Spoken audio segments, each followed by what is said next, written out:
Good evening, I'm Russ Brown, and tonight's ticker is brought to you by the Nebraska Department of Health and Human Services. Nebraska Soccer has released the 2025 schedule. The Huskers will open the season on August 5th with an exhibition against South Dakota State. The home opener will be a friendly against Colorado on August 8th. 9 of Nebraska's opponents qualified for the 2024 NCAA tournament. Jordy Ball has been named a top 10 finalist for Player of the Year for the third time in her career. Ball is one of 3 Big Ten players on the list, including Oregon's Lindsey Green and UCLA's Jordan Woolry.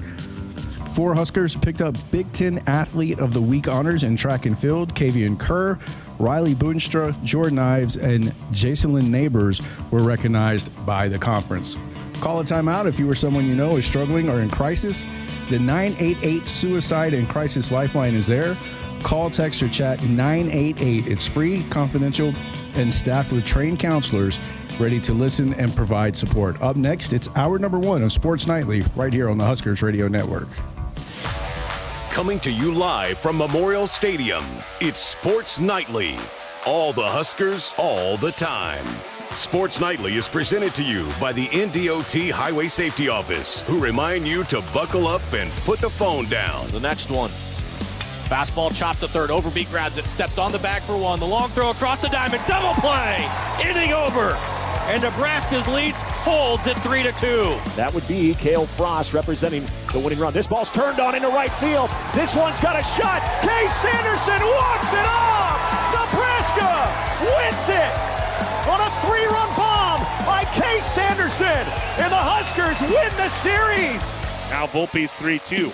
Squire swings and hammers this one. Right field and deep. Brunson going back, and it's off the base of the wall. DiNardo scores. Hannah Camenzind scores. Squire trying for third. She slides in there safely. A 2-run triple to right field for Squire, and Nebraska with a 3-1 lead in the bottom of the first. Now, here are your hosts, Jessica Coody and Nick Hanley, on the Huskers Radio Network. Welcome in, everybody, to our final Sports Nightly of the week. This time of the year is always gets a little crazy, a little bonkers around here. We got postseason, softball, baseball moving up their series. So our final 2 hours for you here on Sports Nightly before baseball will be on the air. Ben actually going to do it solo this week up in Purdue. Big series to close out for Nebraska baseball. We'll have Nate Roer on the network all weekend long with regional action. For Huskers softball as they will head down to Baton Rouge. We will hear from Nate Roer coming up in hour number 2. We're going to break down all the regional, the teams there, the matchups, potential matchups for Huskers softball, talk about all of that. And then we're going to hear from Rebecca Alec. How about some volleyball coming up here in just a few minutes? We're going to have some picks for the PGA Championship. Nick and I are some golf nerds. We like to talk some golf, so we'll do that in hour number 2 as well. So we got a lot to get to here over these next couple of hours. But I know you're always excited to make some golf picks, Nick. I am. I'm very excited. And this is always a fun week for me because I have a golf trip that always coincides with the PGA Championship, too. So it's not only golfing with a bunch of buddies, but we're also watching the PGA Championship while enjoying our downtime, too. So, yeah, there's a storyline that I know you don't want to acknowledge either, but we could see another Grand Slam, right? I mean, your favorite golfer, right? No, we'll save it. We'll save it for hour 2. All right, fair enough. Russ had this in the ticker. Jordy Ball named, which we assumed that was going to happen, a top 10 finalist for Player of the Year, and she's the only two-way player on that list, and you could argue she's one of the best pitchers. There's couple pitchers, couple outfielders, couple infielders. You could argue she's in the category of even if you took one of those away, she'd still be on that list.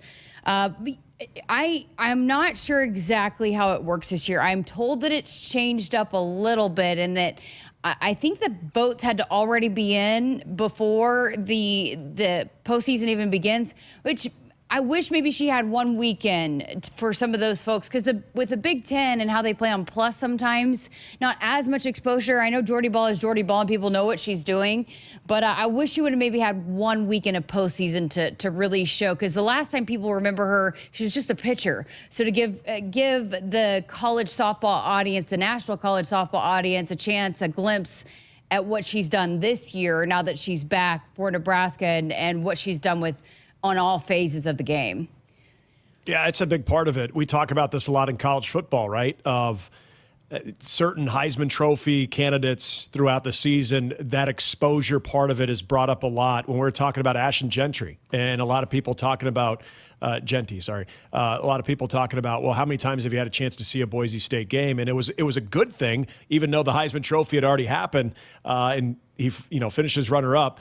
You get a situation where all of a sudden people are he's showcasing his skills at the main level on the college football playoff, and you're seeing that on a national scale. And I think that ultimately helped him in the draft as well. I think you can look at the yards, but until you actually see that person with your own eyes and you see what the hype is all about or what the numbers are telling you game in and game out, and you're watching it with your own eyes, it definitely does have its impact. And so I'm with you. I think if we talk a lot about teams out of the Pac-12 from the old days when there would be, how many people are watching this particular player at 9 o'clock on a Saturday night? So that exposure is big, and I think it's big in all sports. I think softball is no exception to that. And I think you bring up a fair point about BTN Plus and just the amount of games that are on Big Ten Network. And I think it was a cool thing that they did these Saturday, Sunday, Mondays so they could put and showcase a Big Ten team and a Big Ten game during conference play on those Mondays. But is that drawing in the type of audience that you want? A Monday late afternoon game is not the same as, say, a Friday night or a Saturday or Sunday afternoon as well. So there's definitely that working against her, but I think that's working against all softball players too. And to some extent, unless you're in the ACC, SEC, and ACC, I think for baseball as well.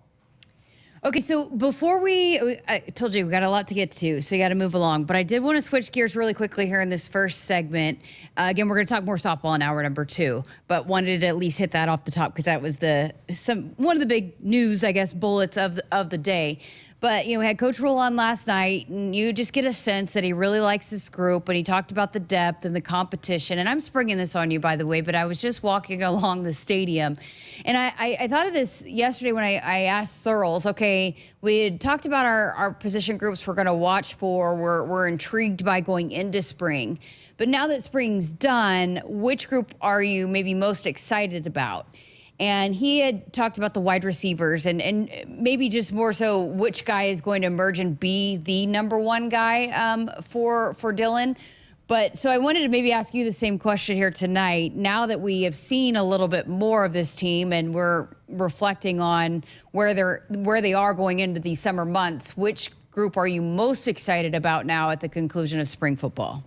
This is going to sound kind of crazy to a lot of our listeners, but because the proof is in the pudding, right? But offensive line. I'm still extremely excited about the offensive line because, in my opinion, they have a couple of elements that they haven't had before. First of all, you've got young developmental guys that I think are ready to make that step forward. I'm excited to see what Justin Evans can do at center.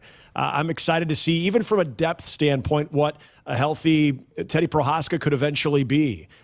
We heard good things about Machashak, and so there's some of those younger guys in there, but also the emergence of Grant Bricks. Like that's one of those guys that I think when he first came over to Nebraska as a 4-star recruit out of the state of Iowa, you thought, boy, you beat out Iowa for that guy.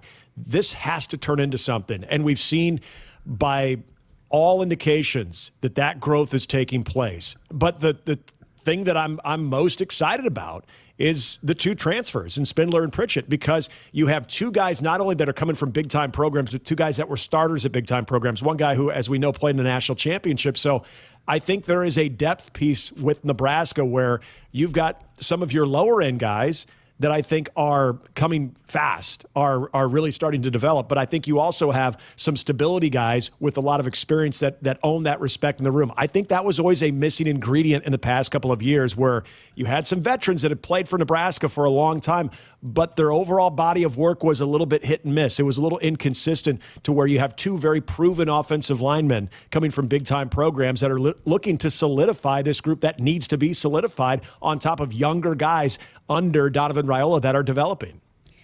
Good pick. I like it. And, I think it's been a big storyline, and it's a process, right? And I think Searles and I talked a lot about that. If you missed it, the latest sideline slice is out on our podcast platforms. And that was one of the things we talked a lot about, is just you have a lot of times you might feel really good about the 5, and then maybe you got some really young guys that aren't ready to play yet that they're really excited about, but it's that middle group, and they're closing the gap on maybe having the numbers on all 3 of those, where you're building from the young guys and that talent, but then you've got some guys that are getting there that are almost ready to play, but are also guys that could step in if their number was called, like a Gunnar Katula was last year. And then you have those 5 that you really are locked in on as far as your starting 5. I think that group is going to be really good. They were not even at full strength over the spring because you got some guys coming off of injury that you're going to add to the mix going into the fall as well. So that's going to be a fascinating storyline going into the fall, is just which 5 guys they settle on and in what positions. I am going to do something. I'm going to go different from you, though, and say the linebackers. And, just with the guys leaving that were starting last year, you lose 2 starters, but then you saw Vincent Schaefer's really emerge and was just all over the place in the bowl game. You have Javen Wright back that is finally healthy and able to actually practice. He was not practicing last fall. Marquez Watson Trent. I think they feel really good about that depth of guys really at the inside. Some of those guys that can maybe erase some plays, be some erasers. I think the speed is really there, and I just think they've got some really, really good playmakers that we didn't know. And I think that was my position going into it. What group am I intrigued to see how they progress throughout spring football? And I think throughout it, now I'm really excited about that group and just the options and the depth that they have at that spot in particular. I thought about D-line, but I think I need to see them play. I think with the D-line, going into last year, we knew that was going to be a strength. We've seen what Nash can do. We've seen what Ty can do. And we have some guys that are ready to emerge, but we just haven't seen them as consistently in a game-like situation. So I think the D-line is going to be pretty good as well. But I think for me, just again, with the question that I asked you, most excited about, I think I lean towards that linebacker spot. And I think that's fair. I would say there are 2. Well, one, I think the obvious answer that you and I both could have gone with is defensive back. I think it kind of falls in that line of excitement, but also intriguing because you want to see how it's all sorted out and what that rotation looks like. And unfortunately, we won't see that until that Thursday night kickoff against Cincinnati. But the other part, I will throw this into the intrigued category.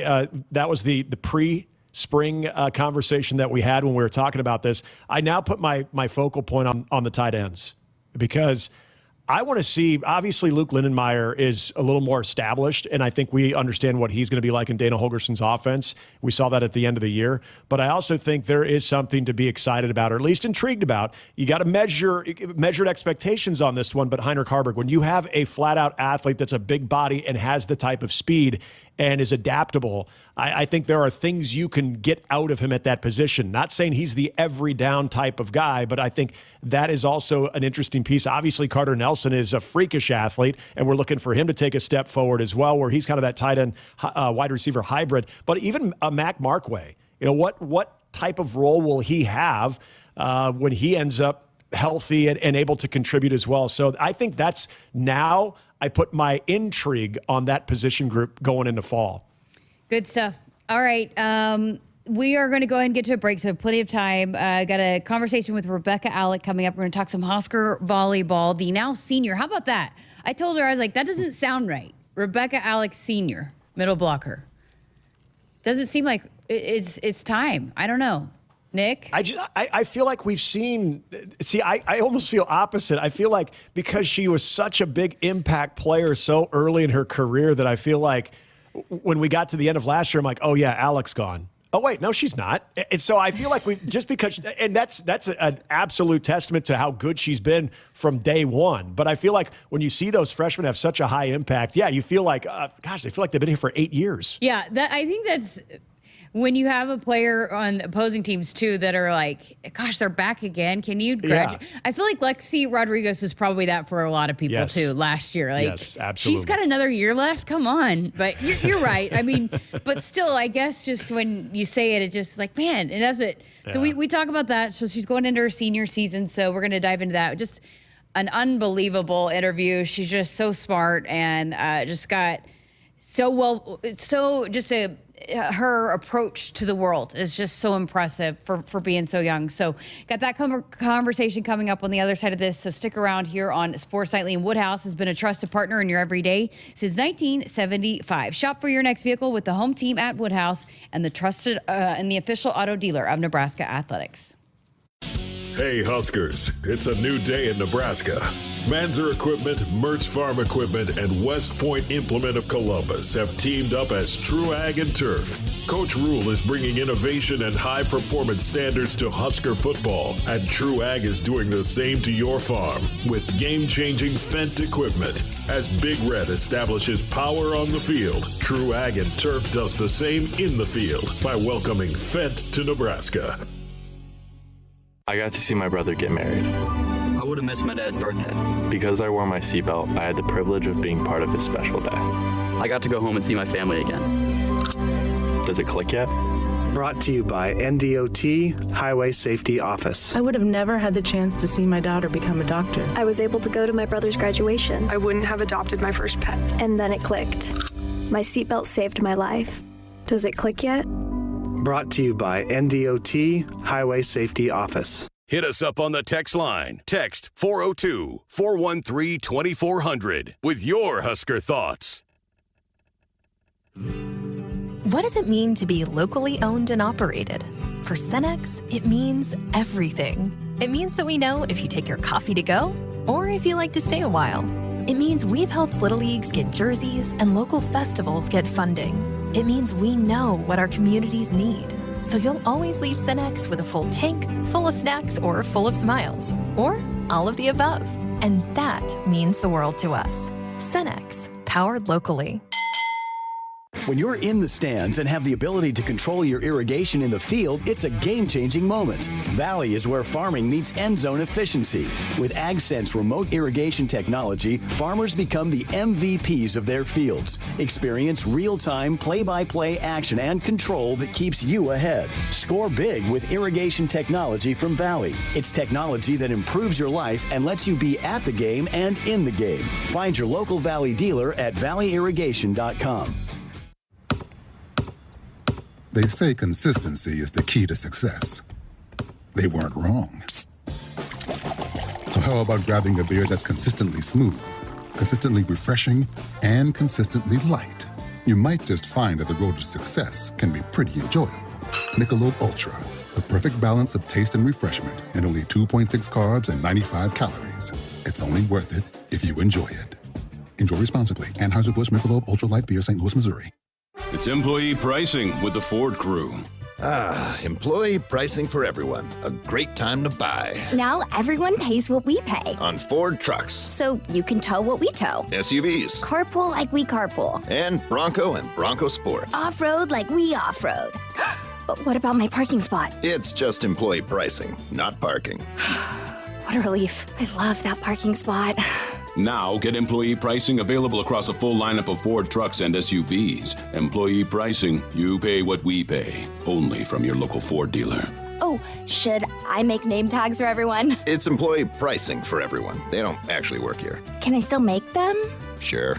Available on the purchase or lease of select new 2024 and 2025 Ford and Lincoln vehicles. U.S. residents only. Prior purchases and AXZD plan ineligible. Place a retail order or take delivery from an authorized Ford or Lincoln dealer stock by 7/7/25. Exclusions apply. See a participating dealer for details.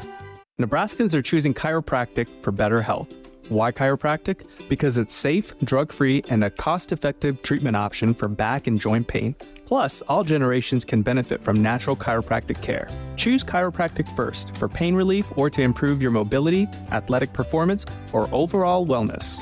Make chiropractic your first choice for better health and find a chiropractic physician near you at nebraska-chiropractic.org. Get your life back with chiropractic.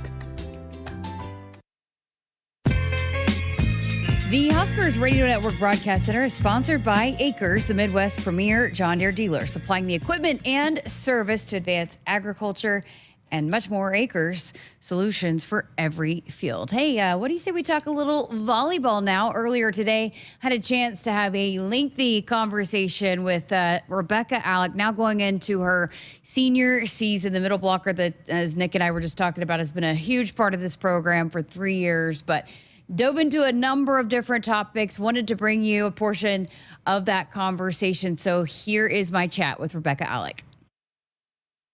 Well, how was the spring when you closed the spring? I mean, I know there's some changes there. How'd you feel about where the team was when you guys walked off the court in Ord, Nebraska?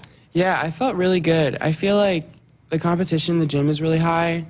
But I remember I shared this with, I'm trying to figure out what network I was with, but I just feel like we have a lot of raw potential right now. I think there's a lot of things we need to clean up on, but for where we're at in the spring, I think we're in a really good spot. That's awesome. Yeah. Well, when you get the news, I guess Coach Cook is telling you guys he's retiring, how did you react? What were the emotions for you then? I was crying like a baby. I do not handle that kind of change very well. And yeah, I really wanted to win one with him because he's a legend in the game. He's been around forever. And so, yeah, I just felt like a missed opportunity last year and the year before. And so, I don't know. I just feel like it was so quick to when he also shared when Danny was coming. And it was just a lot to try and figure out in your brain. It was just a lot going on. And so, yeah, I was crying a lot, though. I can only imagine. I mean, because, you know, you think it's one coach, and all of a sudden, oh, now we got another one. Just the whole whatever hour it was that you're trying to process all of that. So what, and immediately when Danny comes in, what was your reaction, and what did you learn quickly about her and what she wanted to bring to being the head coach of Nebraska volleyball? I guess from the moment I heard her name, I was skeptical because I'm like, I just was told that my coach is leaving. I was like, forget this. I don't want to do this. And then I remember leaving, and I was like, Danny Busboom. And so it started to sink in. I'm like, okay. And Coach had a lot of great things to say about her. He acknowledged that if you were to compare his last years and her last years, she had a better winning percentage and Final Four appearances. And so he was really gassing her up there in the locker room. And so that gave me a lot of confidence because, you know, he's a very intentional man when it comes to who he praises. And so I thought that spoke a lot of volume. And yeah, I just feel like through the spring she's done nothing but be herself, and that's just reaffirmed everything that, you know, she said that she would be. And she pulled us aside within like the first week of being on campus and just laid it out like, this is who I am, this is my story, and if you want to get to know me, I would love that. But I obviously understand everything on your own time. But yeah, she's really big on transparency, so it made it really easy to buy in. And I think for me personally, anytime it comes to change, I would like to know, like, what's your vision? What's your goals? What makes you motivated? And she hasn't shied away from answering any of that. Even the hard stuff that I used to be scared to ask, she's just been super transparent about it. Be like, you know what, this is not the right time.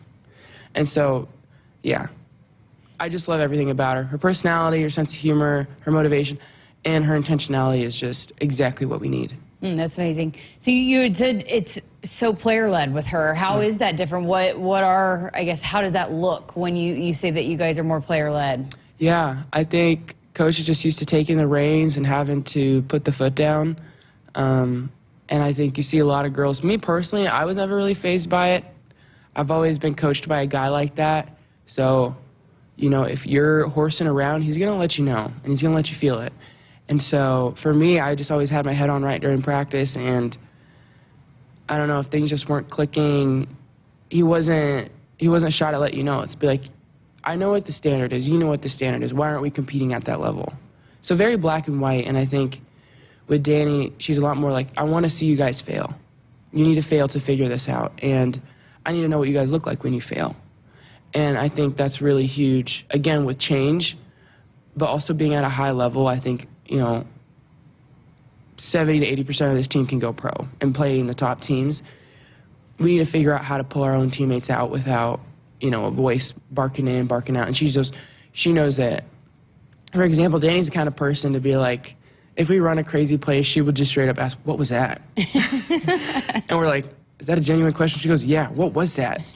And it's just very conversational. And I think that's great. You know, she doesn't utilize those opportunities to kind of make you question, was that the right idea? She goes, no, I want to hear where you're coming from so we can figure out if that's something we want to move forward with or if we need to just trash. So that's just one example. And yeah, I just see a lot of people kind of come out of their shell. I think what's great is, like, we have so many different leaders on the team, and so every opponent, moment, you know, the game of volleyball has a lot of ebbs and flows.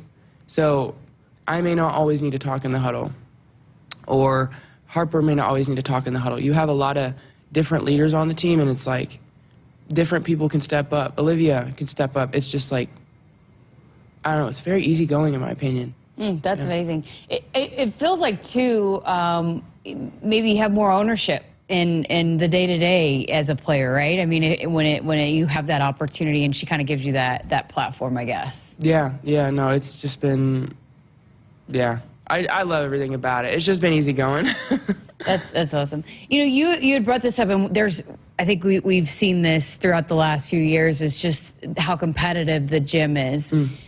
Was that something that you knew what you were getting into? You've always embraced that? Because, you know, in nature, you don't always want to compete every single day for your job. But I guess, how have you grown into embracing that aspect of Nebraska volleyball? Yeah, I think you kind of hit the nail on the head with that. I don't think a lot of people want to go into their jobs having to compete. So it's like day in and day out, I have to be able to give 100% of what I have, and it's regardless of what's going on in my personal life. And I don't think a lot of athletes realize how hard it is, because some of these athletes just float through college and they're like, I don't understand what the struggle was. Well, it's like, then you didn't fully give what you had, in my opinion. It's not easy, I will admit, because there are some weeks, not even days, there are weeks where you're not clicking. For example, I'm not clicking with my setters, or my serve's not going in. Like, things just aren't going well, and you still have to figure out, okay, how do I show up next week? And not just go through the motions and not pout, but how do I actually get better after that crapshoot of a week? So those are the hard ones, but it is so rewarding when you pull yourself out of that space. I mean, I pretty much had a whole season of that last year. So I understand what it feels like to struggle day in and day out, but I never stopped trying, because I knew at one point it was going to click, and that's honestly what my entire senior spring has been. 2025 is looking really freaking good for me. I'm really excited. I don't know, I just feel like you're not really entitled to anything, and I think what I'm excited about is I always put myself in the best position to succeed, and I usually give everything I have. So it's like I can walk away even if I get my face pounded, and it's like, well, I gave everything I had, so there's not really much that could have gone different, you know? So I think the competition piece is just kind of who I am. I think it's the way I was brought up. It was the expectation that John Cook gave me when I signed to be a Husker. He goes, if you want to be great, you got to come in and pretty much put your life out there on the court. It's not going to be easy. I'm not going to tell you it's going to be easy. And he didn't promise me any playing time ever. He told me I could be great, and I believed him. And, yeah. What amazing perspective. You know, you talked about this spring for you. What were, knowing you're going into your senior spring, you've been such a staple of Nebraska volleyball for 3 years. What were some areas that you're like, okay, I want to do this better, I want to get better here, I want to be able to impact more here or there? Yeah, I want to kill balls and serve aces. That's, truth be told, I think that's like how I'm going to put myself on the opponent's map. Like, that's how I make myself a threat, because it's not even about, oh, Rebecca Alec's a threat. It's if I'm going out there and they're comfortably able to ignore me, that's a problem, because now my pin hitters have easily a double block every time. So, like, I need to be a threat for the sake of the team. So, yeah, I need to kill more balls. I got to be up and available. And definitely serving. I think it's a pretty good draw between me and Andy right now, and either one of us behind the line is a really good pick. And, of course, I'm not going to shy away from wanting that. So I think I just got to continue to kill balls in practice and serve up Pete from the end line. And then from that piece, once you serve it, you got to be able to play defense. So, yeah, I just got to tighten up in those loose areas. And, yeah, I think those are probably the three big contributors for me this season. That's awesome. I think our listeners might be interested. How do you work and improve and make yourself where you are a threat from the service line? I mean, just practice, or what goes into that? Yeah, I think it's just intentional reps. That's really all I can say, because it's just you and the ball back there. It's the one skill that you have complete control over. It's just you and the ball. So if I'm going to waste 30 minutes of practice when we're serving, then that's on me, and it's going to show up in the game. So, yeah, really it's just intentional reps. Is that something you can do on your own? Like, you know, when you go shoot in the basketball gym, you can shoot without anybody being in there. Is that a skill that you can work on with nobody else in the gym? Yeah. Yeah. When we had John Baylor on going into the spring match, he had mentioned that how much it looks like they're going to utilize you a little bit more in the offense. Are you, I guess, what's gone into that for you, and just, again, continuing to build that chemistry and relationship with Bergen? Yeah, it's been huge. I mean, both Bergen and Campbell, they can dish out dimes. I think they always put the ball in the right spot, and if not, I got to register, well, first, am I the problem? And there's probably a good percentage that I am. And then from there, then I try and nitpick, hey, like, can I get it higher, faster, that type of stuff. But it's just been up and available, and I've been working a lot with Brendan Hager on my arm swing, and that has opened up so much opportunity for me. So I've always been able to hit and slice those low balls, but I need to be able to crush like a good set. And so that's been a game changer for me in the offense. Yeah, I think a lot of it has just been my personal work with Brendan. Me and him have made a lot of breakthroughs this spring. I know you've always been driven, but you just seem like you're on a different level. I could see it in your eyes, just how hungry you are. I mean, is that right? Do you feel that right now? Yeah. There really is. Like, there's no other option for us to win, but to win this year. I don't know, in the past, it's always like, we're going to give our best this year. We're going to give our best. This is my last shot, as far as I know. Until NCAA passes any new rules, this is all I have. And I haven't even started the conversation of looking overseas or looking here in the United States for pro. So this is my life. And I've given up so much for this freaking program. And I don't know, I was just with this 4th grade team last night. I was participating in their little volleyball practice. And it had me reflecting on, like, where I was at their age. I remember they kept hitting the ball over on one. And I remember being at their age. I was like, guys, why aren't we doing 3 hits? Like, I have just been obsessed with this game since I first found it. And I don't know, I just feel like what I want from this team, what I want from myself in Nebraska volleyball is different. I think my freshman year, I was just happy to be there. Sophomore year, I just wanted to be an All-American. I was being selfish. Truth be told. In junior year, I just got so far in my head, I kind of let myself go with my diet, and I paid the consequences for it. I just kept having a pity party, and it wasn't until the last couple of months that I realized it's like, that was your junior year. Like, 3rd strike, you got one more going. And so, yeah, I just feel like this year's different. I realized what's important. I started to value the human beings next to me, not just athletes, but these are girls, these are women, and they're doing their best too. So it's just different this year. Wow. I've always appreciated with you, you seem to just have always, you're authentically you, right? And you are just so comfortable in you and who you are and what you bring to a team. And a lot of women don't ever feel that way. What's your advice in being okay with where your feet are and what you're doing, and being okay with those big dreams and those big goals that you have? Just, I guess, in your own skin, being comfortable in that, whether it's good, bad, ugly, and then just embracing whatever comes that way. Yeah, I think I'll answer your 2 questions. So the first one about confidence. The biggest thing for confidence with me was being consistent in all the different people I interact with. So I was 1,000% a people pleaser. There was the party scene, there was the good Catholic Christian scene, and there was my family. Like, I was just all these different characters. And it just doesn't align. And so also in the way that I treated people, so maybe they weren't of super high status. And it's like, am I still treating the head coach and the janitor with the same respect? Because it's not about their roles. It's like, those are human beings with souls and purpose, and they deserve my time and eye contact and all of those different things. So I noticed when I was more consistent in all different parts of my lives, from personal to social, I found myself, I don't know, like, I've just been able to go to those different events, and it's still me. So I just started having more power in my no. I think as a woman, even like in motherhood, we constantly just give ourselves up. We give up our body. We give up our time. Like, I think just as a woman, like, until you're really at that stage, and even through that stage, like, you still need to be okay with saying no.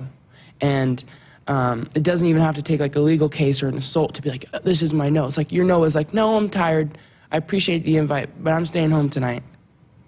And I noticed when I started saying no to things, I started to feel like, okay, yeah, I do deserve that. I do deserve worth defending. I do deserve worth being listened to. And if you're not going to listen to me, I'm just going to walk away. My mom always said, if you can't be nice, be quiet. And there's so many times where I have to be quiet because I'm like, Josiah taught me this quote a month ago. It goes, arguing with the fool proves they are too. there's no point. And then this other one I learned was you can lose an argument with an intelligent person. You can never win one with a fool. So it's just like knowing your scenes. Like, is this person even worth breaking down this, or are they just going to go over their head? Just simply walk away. And so I think just consistency in actions has been huge in my confidence and saying no. And then to answer your question about goals, I just don't apologize for them.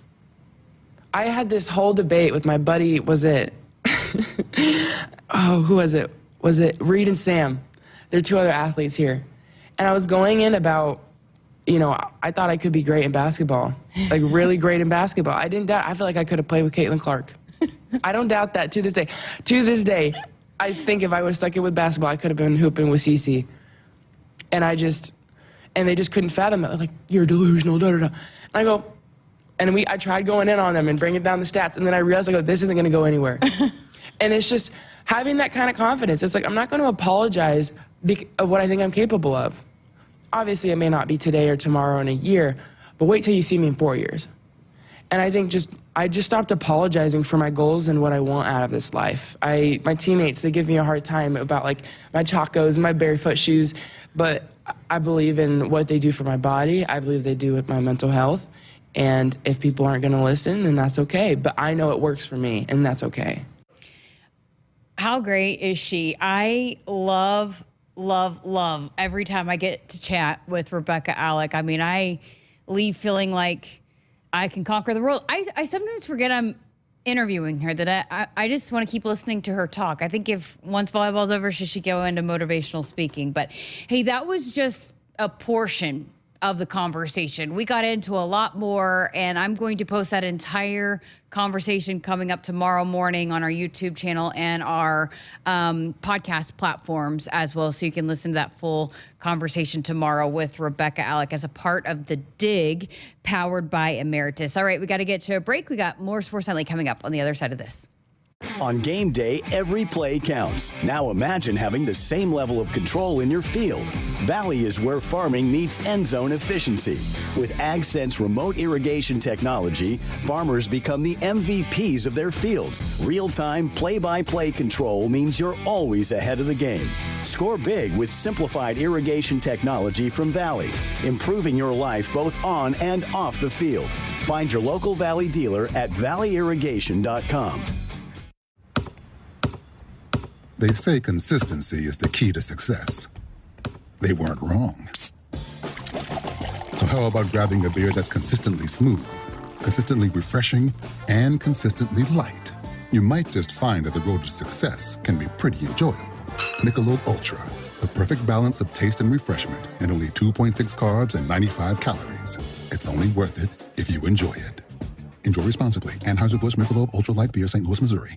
Hit us up on the text line. Text 402-413-2400 with your Husker thoughts. Dear Truckin' Awesome. Want more horsepower in the stable? The Tundra iForce Max is the most powerful Tundra ever. With its electrifying twin-turbo V6, you got everything you need. Saddle up the Tacoma TRD Pro. Its segment-first performance seats are designed to smooth out the shocks when the ride gets bumpy. The Toyota 4Runner is part mean streak, part wild side, and an all-around icon. Check out that signature power rear window, will ya? Yes, sir, Toyota trucks. Find yours at toyota.com. Toyota, let's go places. See your Omaha Metro and Lincoln Toyota dealers. Corwin Toyota of Bellevue, Village Point Toyota of Omaha, Baxter Toyota of La Vista, or Baxter Toyota of Lincoln. Nebraskans are choosing chiropractic for better health. Why chiropractic? Because it's safe, drug-free, and a cost-effective treatment option for back and joint pain. Plus, all generations can benefit from natural chiropractic care. Choose chiropractic first for pain relief or to improve your mobility, athletic performance, or overall wellness. Make chiropractic your first choice for better health, and find a chiropractic physician near you at nebraska-chiropractic.org. Get your life back with chiropractic. In the game of life, we all step up to the plate. Sometimes it feels like we're facing a curveball with no clear path. Call, text, or chat 988 for the Suicide and Crisis Lifeline. It's free, confidential, and staffed with trained counselors ready to listen and provide support. Don't wait for the ninth inning. Reach out, speak up, and let's strike out life's challenges together. Because we're more than players, we're a resilient community. Remember, in times of need, call a timeout. Call, text, or chat 988. It's okay to ask for help. We're here for you. Every swing, every slide. Play ball. Presented by Nebraska DHHS. When you're in the stands and have the ability to control your irrigation in the field, it's a game-changing moment. Valley is where farming meets end zone efficiency. With AgSense remote irrigation technology, farmers become the MVPs of their fields. Experience real-time, play-by-play action and control that keeps you ahead. Score big with irrigation technology from Valley. It's technology that improves your life and lets you be at the game and in the game. Find your local Valley dealer at valleyirrigation.com. Want to boost Nebraska's economy and help the planet? It's as easy as filling up your tank. Switch to soy-based biodiesel to cut greenhouse gases by up to 74% and support biodiesel growth. I'm Greg Anderson, a farmer near Newman Grove, Nebraska, and biodiesel has transformed our farm. It cuts emissions, raises the cetane number, and improves fuel lubricity. So ask for biodiesel where you fill up. It benefits our air, economy, and Nebraska soybean farmers. Nebraska soybeans, feeding, fueling, and innovating for the future. Hey Huskers, stop by your local Hy-Vee where they've lowered prices on thousands of the items you use every day. Hy-Vee dedicated to making your life easier, healthier, and happier. Welcome back to Sports Nightly. Nick, what I said this before the break, but I just kind of get wrapped up talking to Rebecca. She's just has such an incredible perspective, and you got to remind yourself. That's what Russ said during the interview. She does not sound like a 21-year-old, but you just hear her talking about the change, and I got to imagine with the players that signed up to play for John Cook and just the shock, and then they made it through a spring, and Coach Cook even said this when we talked to him in the spring game, but it sounds like Danny has just done everything right to have full trust and faith and belief with this team from everything they did throughout the spring. And I think with Rebecca Alec, you mentioned her perspective, and she's unique, I think, from that standpoint of how advanced she is and just her overall approach of everything. And it comes out, that was a fantastic segment there too. And between you and her, that was great. I would say this about her is not everybody in that locker room is going to be that forward thinking and have that type of maturity and perspective. But I think there's levels of maturity that this program demands you to have. And that was with John Cook. And I think what also comes with that is these girls, they go through the wars in the offseason to elevate their play so they can hold up to that standard. But make no mistake about it, it's a standard that they all embrace.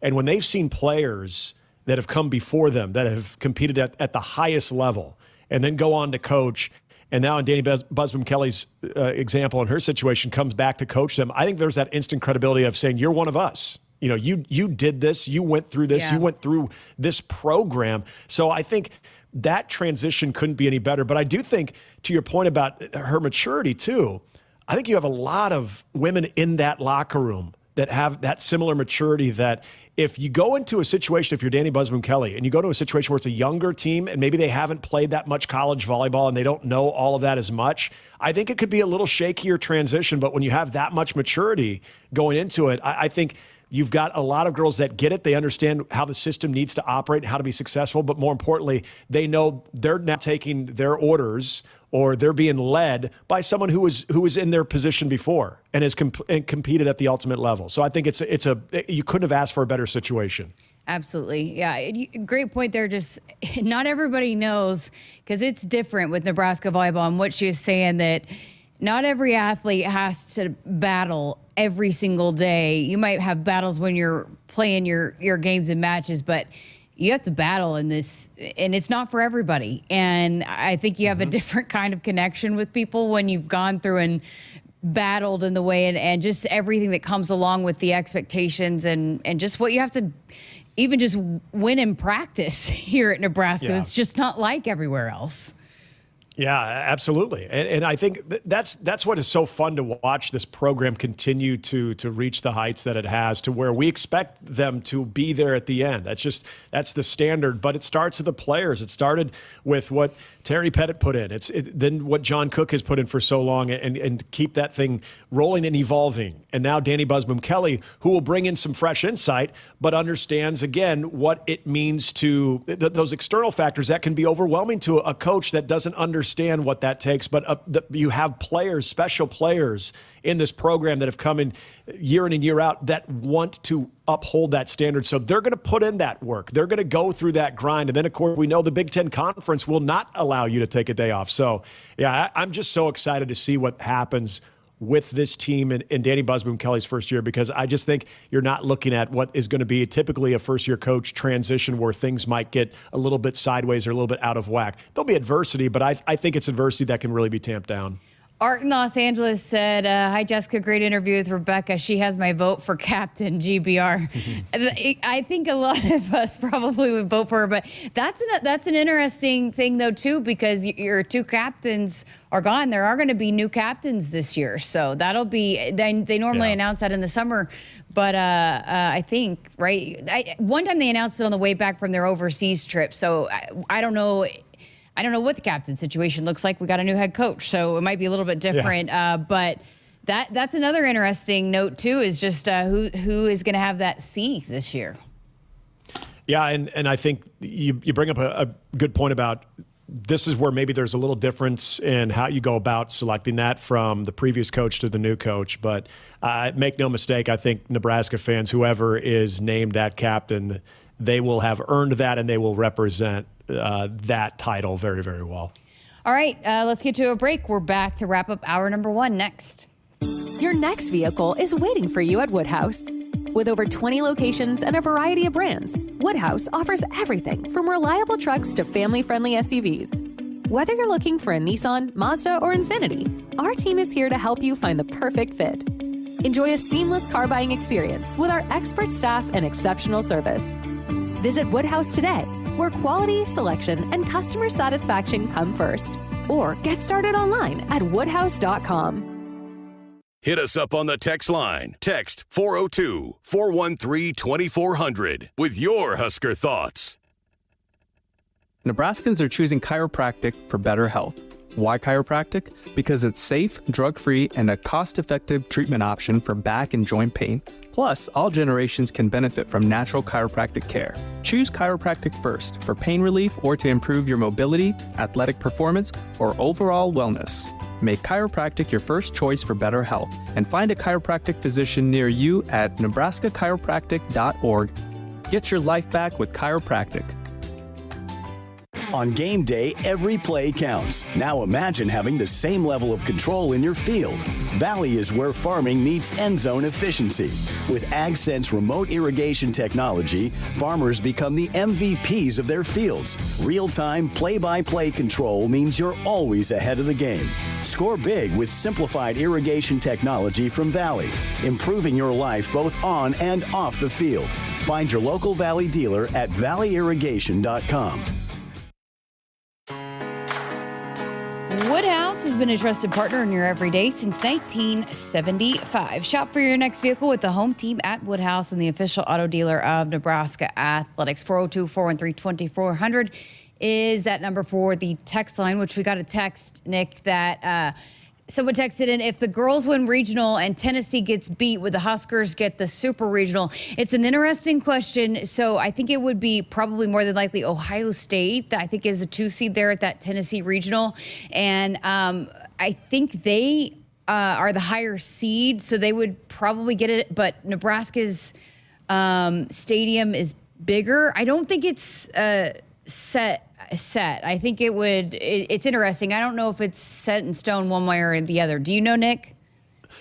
So the question that I would have, because I think as long as there was a bid to host at some point, and I think if you were anywhere close in the first, obviously in the second seed projections, that I think if you know you're going to have that type of season, you're bidding for a host. I know Nebraska did.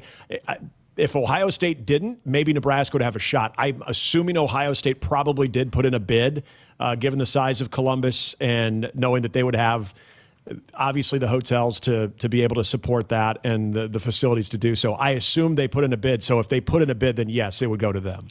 I will try to find out and ask and get the for sure answer, but I'm pretty sure. I don't know. There's other variables at that play at that. That'd be nice though. It'd be awesome. Yeah. Yeah, you don't get a regional, but you get a super regional instead. Hey, you take that.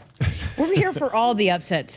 This is wild this year. I mean, there's I think in the past with softball, there's been just some head and shoulders teams better than other teams, and I think this is one of the years that there's more parity than there's maybe ever been in this sport.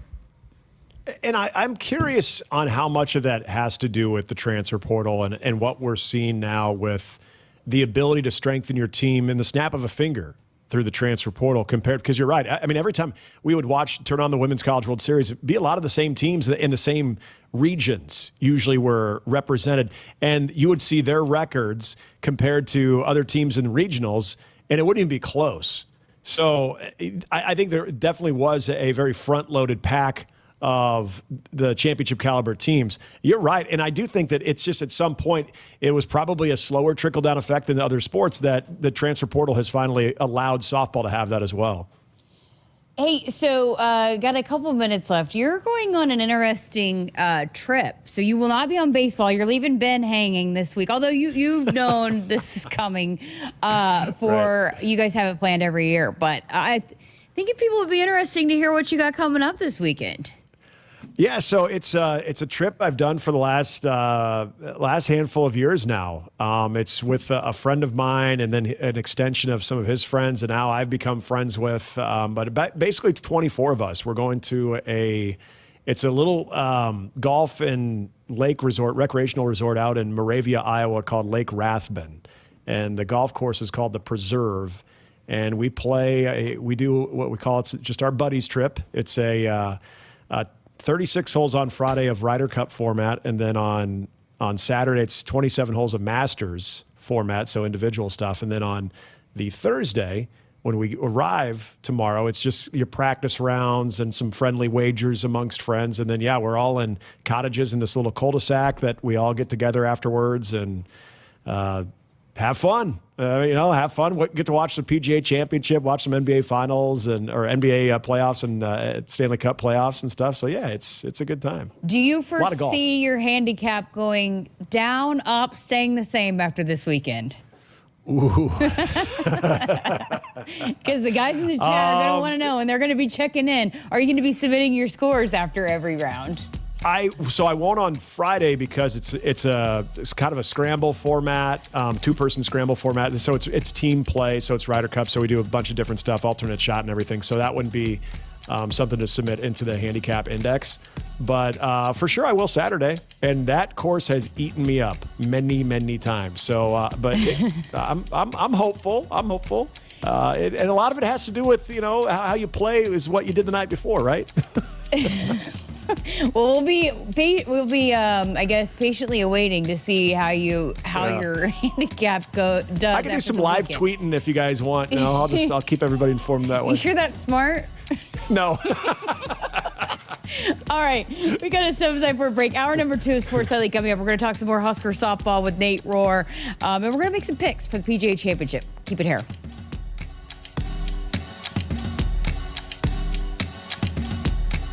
Hit us up on the text line. Text 402-413-2400 with your Husker thoughts. They say consistency is the key to success. They weren't wrong.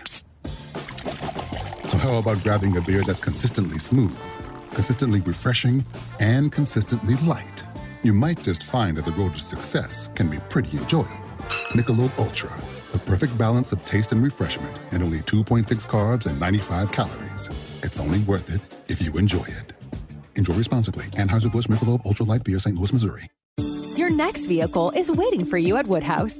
With over 20 locations and a variety of brands, Woodhouse offers everything from reliable trucks to family-friendly SUVs. Whether you're looking for a Nissan, Mazda, or Infiniti, our team is here to help you find the perfect fit. Enjoy a seamless car buying experience with our expert staff and exceptional service. Visit Woodhouse today, where quality, selection, and customer satisfaction come first. Or get started online at woodhouse.com. For farmers, sustainability is a way of life. 97% of farms are family-owned, and 95% are participating in conservation programs and using sustainable practices. I'm Ann Meese, a farmer near Elgin, Nebraska. I grew up on this land, and we're dedicated to being good stewards and leaving it better for the next generation. Since 1980, U.S. soybean farmers have boosted production by 130%, all while lowering emissions and improving land and water use. Nebraska soybeans, feeding, fueling, and innovating for the future. You expect your home to protect everything you love, but you don't expect the ways water is breaking down your crawl space and damaging your home. Musty smells, sagging floors, mold are just a few signs your crawl space is compromised. But there's one way to get answers to all your concerns: a free home inspection from Groundworks. We put water back in its place. Get your free inspection at groundworks.com. License number C142293.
Good evening, I'm Russ Brown, and tonight's ticker is brought to you by the Nebraska Department of Health and Human Services. Nebraska Soccer has released their 2025 schedule. The Huskers will open the season on August the 5th with an exhibition against South Dakota State. The home opener will be a friendly against Colorado on August the 8th. 9 of Nebraska's opponents qualified for the 2024 NCAA tournament. Jordy Ball has been named the top 10 finalist for Player of the Year for the third time in her career. Ball is one of 3 Big Ten players on the list. Oregon's Lindsey Green and UCLA's Jordan Woolry are also finalists. 4 Huskers picked up Big Ten Athlete of the Week honors in track and field. Kavian Kerr, Riley Boonstra, Jordan Ives, and Jacelyn Neighbors were recognized by the conference. Pair of games in the NBA tonight. Currently, the Knicks lead the Celtics 55-54 with 2:16 to go in the second quarter. With a win, New York could close out the series. Later tonight, the Warriors visit the Timberwolves. Minnesota leads that series 3-1.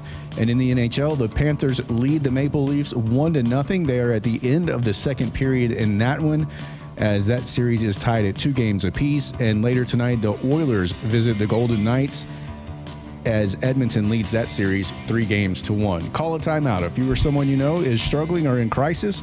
The 988 Suicide and Crisis Lifeline is there. Call, text, or chat 988. It's free, confidential, and staffed with trained counselors ready to listen and provide support. Up next, hour number 2 of Sports Nightly right here on the Husker Radio Network. Coming to you live from Memorial Stadium, it's Sports Nightly. All the Huskers, all the time. Sports Nightly is presented to you by the NDOT Highway Safety Office, who remind you to buckle up and put the phone down. The next one. Fastball chopped to third. Overbeat grabs it. Steps on the back for one. The long throw across the diamond. Double play. Inning over.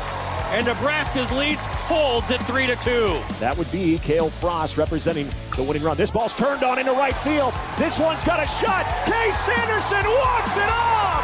Nebraska wins it on a 3-run bomb by Case Sanderson, and the Huskers win the series. Now Volpe's 3-2. Squire swings and hammers this one. Right field and deep. Brunson going back, and it's off the base of the wall. DiNardo scores. Hannah Camenson scores. Squire trying for third. She slides in there safely. A 2-run triple to right field for Squire, and Nebraska with a 3-1 lead in the bottom of the first. Now, here are your hosts, Jessica Coody and Nick Hanley, on the Huskers Radio Network. Welcome back, hour number 2 of Sports Nightly. Our final hour of the week, as baseball will be on the air for you right here coming up tomorrow night, the final regular season series at Purdue. Ben McLaughlin will be on the call, and we'll have Husker softball on the air. We're going to talk to Nate Roer coming up in just a few minutes as we preview the regional action down in Baton Rouge for Nebraska softball. So we had a question in the first hour asking about the potential of if Nebraska won their regional and Tennessee, those 2 regionals would match up in supers. If Tennessee lost, would Nebraska get to host? And so this is the official answer that I got. Unsure at this point, so it's not set in stone. If anyone other than Ohio State won the Tennessee regional, then we would host. But if Ohio State won and we won, then the NCAA would have to determine who should host. So I don't know how they go about who determines that. I mean, we were kind of right, but I would think that Nebraska, like you said, put in for it, and I would think that it's a pretty good argument to want to keep it at Nebraska just because of the crowds that they've had, and they can absolutely be a good host for the Supers. It doesn't hurt that final 3-game series at home also resulted into a sellout in one of those. And then the other 2 were well attended, just shy of a sellout too. So I feel like they finished that regular season homestand, giving a lot of ammo to that discussion if it does come up, which would be great if it did.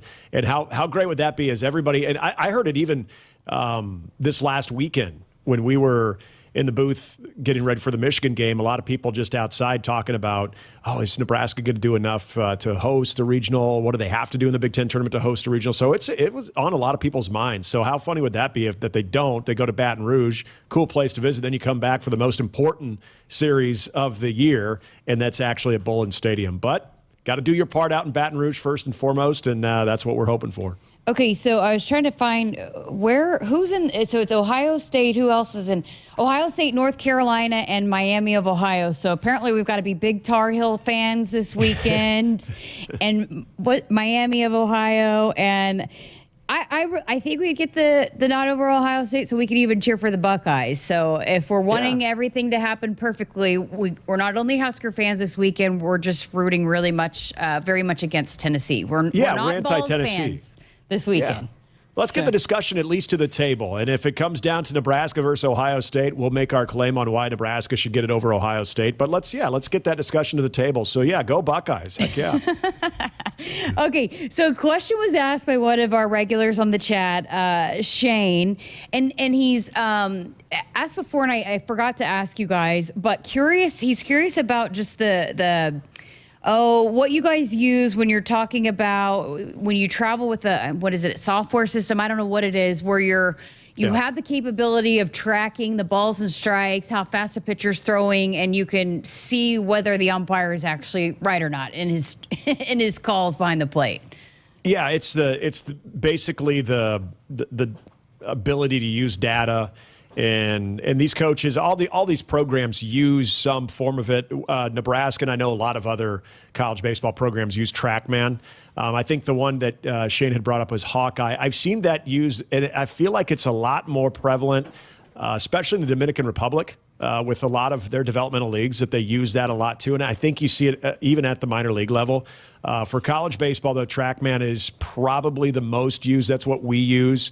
In fact, we actually have one of the managers on the Nebraska baseball staff. He is in charge of setting everything up, making sure that you have that access, and then we have his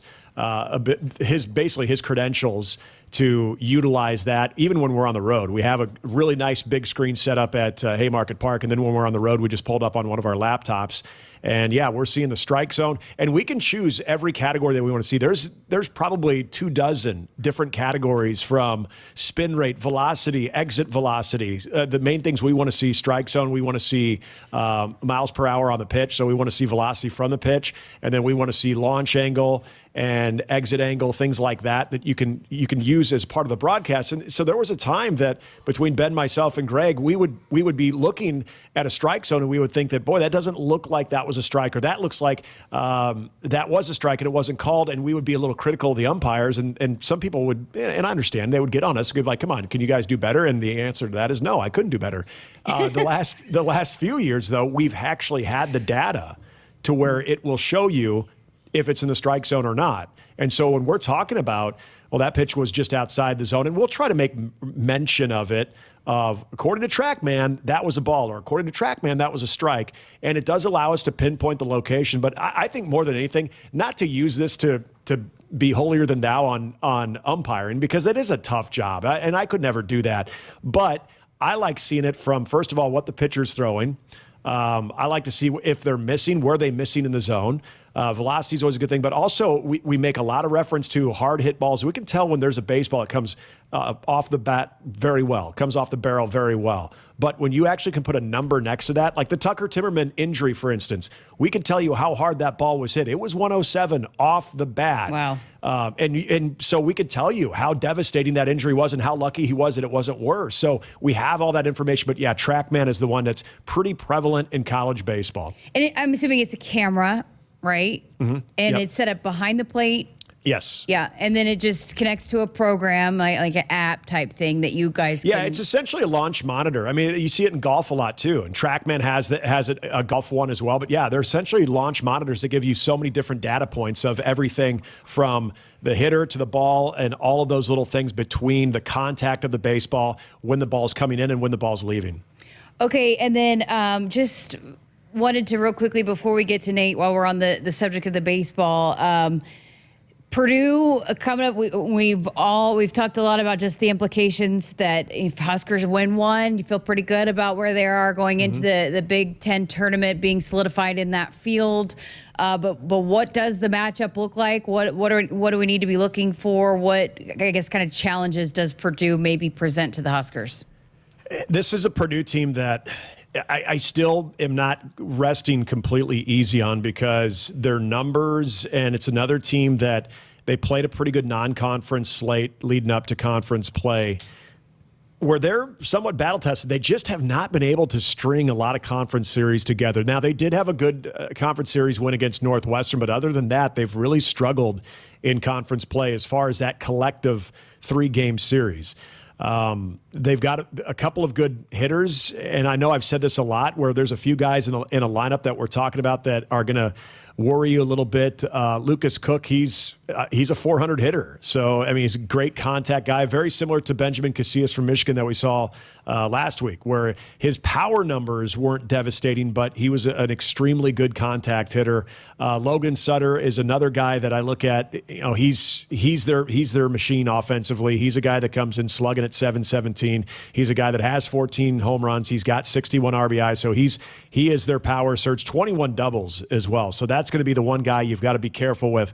They're pitching. This is what I'm intrigued with, because I think Nebraska offensively last weekend left a little bit at the table, even in that series win against a very good Michigan team. So I think you look for a good response offensively, and I think Nebraska's going to have some opportunities to get guys on base, because this is a pitching staff that is not devastating with the strikeout numbers, and they've given up a lot of free passes, and that's a collective effort, not only from their starting rotation, but from their bullpen too. It's very similar to what we were talking about with Michigan a week ago and some of the other teams that Nebraska had success against. But they do have some thump in their lineup throughout. I think it's a little more top-heavy than what we've seen Michigan and the Iowas. But I do think that this is a team that, for whatever reason, just has not been able to put it together. But they've got a couple of guys that do worry me on this roster, especially with the way that they can attack offensively. All right, again, coming up tomorrow night, 5 o'clock, right? 5 o'clock? Yep, 5 both Thursday and Friday, and then 1 o'clock on Saturday. So Ben, flying solo, will be on the air at 4:30 with the pregame show coming up tomorrow night. We're going to step aside for a break. We have plenty of time to chat with Nate and to get you set for that regional matchup and the regional fields down in Baton Rouge for Nebraska softball that gets underway on Friday. So keep it here on Sports Nightly. And hey, Huskers, stop by your local Hy-Vee, where they've lowered prices on thousands of the items you use every day. Hy-Vee, dedicated to making your life easier, healthier, and happier. Your Nebraska Lottery has a monopoly on fun. Actually, it's our new $5 Monopoly 10X scratch ticket, and it's also part of a terrific second chance promotion. Until July 22nd, enter any non-winning $5 Monopoly 10X scratch ticket online for a chance to be one of 10 weekly winners of $1,000 or the grand prize of $10,000. Pass go and enter today. $5 Monopoly 10X top prize odds 1 in 114,000. Monopoly is a trademark of Hasbro. Hasbro is not a sponsor of this promotion. Hit us up on the text line. Text 402-413-2400 with your Husker thoughts. It's employee pricing with the Ford crew. Employee pricing for everyone. A great time to buy. Now everyone pays what we pay. On Ford trucks. So you can tow what we tow. SUVs. Carpool like we carpool. And Bronco Sport. Off-road like we off-road. But what about my parking spot? It's just employee pricing, not parking. What a relief. I love that parking spot. Now get employee pricing available across a full lineup of Ford trucks and SUVs. Employee pricing, you pay what we pay. Only from your local Ford dealer. Oh, should I make name tags for everyone? It's employee pricing for everyone. They don't actually work here. Can I still make them? Sure. Available on the purchase or lease of select new 2024 and 2025 Ford and Lincoln vehicles. U.S. residents only. Prior purchases and AXZD plan ineligible. Place a retail order or take delivery from an authorized Ford or Lincoln dealer stock by 7/7/25. Exclusions apply. See a participating dealer for details. When you're in the stands and have the ability to control your irrigation in the field, it's a game-changing moment. Valley is where farming meets end zone efficiency. With AgSense remote irrigation technology, farmers become the MVPs of their fields. Experience real-time, play-by-play action and control that keeps you ahead. Score big with irrigation technology from Valley. It's technology that improves your life and lets you be at the game and in the game. Find your local Valley dealer at valleyirrigation.com. You expect your home to protect everything you love, but you don't expect the ways water is breaking down your foundation and damaging your home. Cracks in walls and uneven floors are just a few signs your foundation is compromised. But there's one way to get answers to all your concerns: a free home inspection from Groundworks. We put water back in its place. Get your free inspection at groundworks.com. License number C142293. Nebraska soybeans power everyday products, from Goodyear tires and Skechers shoes to soy-based turf and fire suppressants. These innovations replace petroleum and utilize other components of the soybean, leading to more sustainable products worldwide. I'm Doug Sadoff, a farmer near Trumbull, Nebraska. Thanks to cutting-edge research, soybeans are now in everything from tires to turf. It's amazing to see how these advancements are unlocking new potential for our crops. Soybeans are a win for every product and everyone. Nebraska soybeans, feeding, fueling, and innovating for the future. What does it mean to be locally owned and operated? For Cenex, it means everything. It means that we know if you take your coffee to go or if you like to stay a while. It means we've helped Little Leagues get jerseys and local festivals get funding. It means we know what our communities need. So you'll always leave Cenex with a full tank, full of snacks, or full of smiles. Or all of the above. And that means the world to us. Cenex, powered locally. The Huskers Radio Network Broadcast Center is sponsored by Akrs, the Midwest premier John Deere dealer, supplying the equipment and service to advance agriculture and much more. Akrs, solutions for every field. Welcome back to Sports Nightly. I'm Jessica Coody, and this is our last show of the week because we will have baseball on the air tomorrow night. So this is our last chance to talk with you about the regional matchup for Husker softball, what's ahead this weekend for the red team. And so to get you all set for all things regional action, we welcome in the voice of Husker softball, Nate Roer, who has made his way down to Baton Rouge, is with the team currently, just landed. How was the travel, Nate? We were joking, at least you didn't have to bus this time, which has been the last couple of times the Huskers have been in the postseason.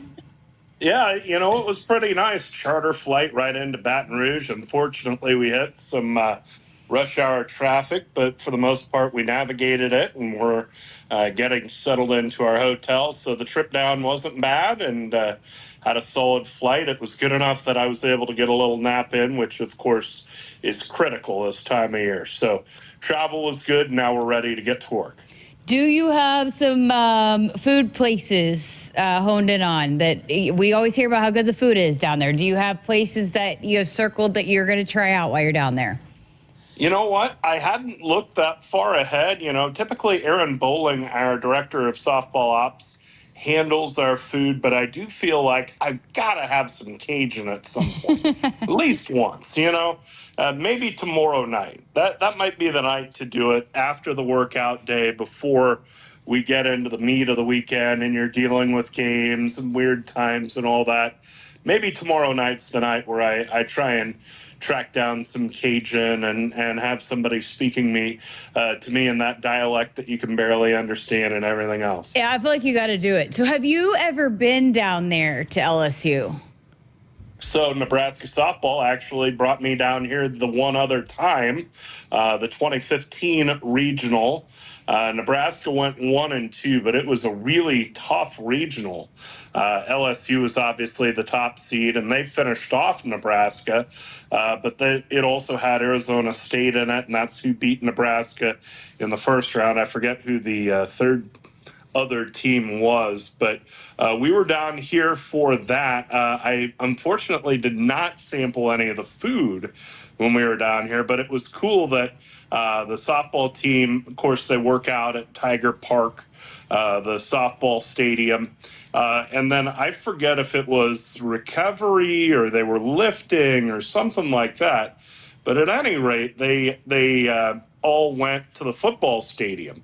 And so while they were sitting in the cold tubs or lifting or whatever they were doing, a few of us in the travel party got to wander around and see Mike the Tiger sitting there in the cage between the PMAC, the Pete Maravich Activity Center, and the football stadium and walk around there. So walk around on the field of Tiger Stadium, Death Valley. And that was pretty cool. The grass was all torn up, but the stadium itself is imposing and impressive. So I've at least gotten to see the facilities here. And, of course, LSU fans, as we well know, very passionate.